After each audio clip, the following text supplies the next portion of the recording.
So first eliminate అయ్యారు, ఈ రోజు జరిగింది ఎలిమినేషన్. సో జాను ఎలిమినేట్ అయింది. ఎవరు ఎక్స్పెక్ట్ చేయలేదు అసలు Janu mentor and contestant eliminate అవుతారని. సో అంటే ఇక్కడ జాను దేని లేదు కదా, తను కంటెస్టెంట్ కాదు, తను మెంటర్. అంటే కంటెస్టెంట్ బాగా చేయించాల్సింది. అంటే కంటెస్టెంట్ బాగా చేయలేదు అనట్లేదు, కానీ తనకన్నా మిగతా వాళ్ళు ఇంకా చాలా స్ట్రాంగ్ ఉన్నారు. దానివల్ల తన లిస్ట్ లో ఉంది. ఓట్ల ప్రకారం కూడా అలాగే తక్కువ ఉంది, మార్క్స్ కూడా తనకి తక్కువ ఉంది కాబట్టి అలా ఎలిమినేట్ అయింది. అయ్యో ఎక్కడైనా అన్ఫేర్ ఉందేమో అన్నట్టు ఫీల్ అవుతున్నట్టుంది జాను అయినా. నాకు తెలియదు.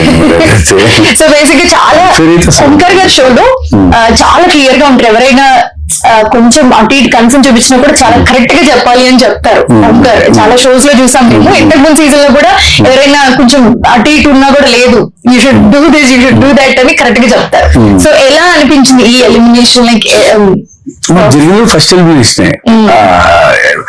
అంటే ఓటింగ్ క్లియర్ గా ఉంది. ఆడియన్స్ ఓట్ వేశారు. దాంట్లో ఎవరికైతే లిస్ట్ ఉన్నారో వాళ్ళని ఎలిమినేట్ చేశారు. ఇంకా ఎవరు ఇది కాదు లేదు అని అంటాను కూడా ఛాన్స్ లేదు.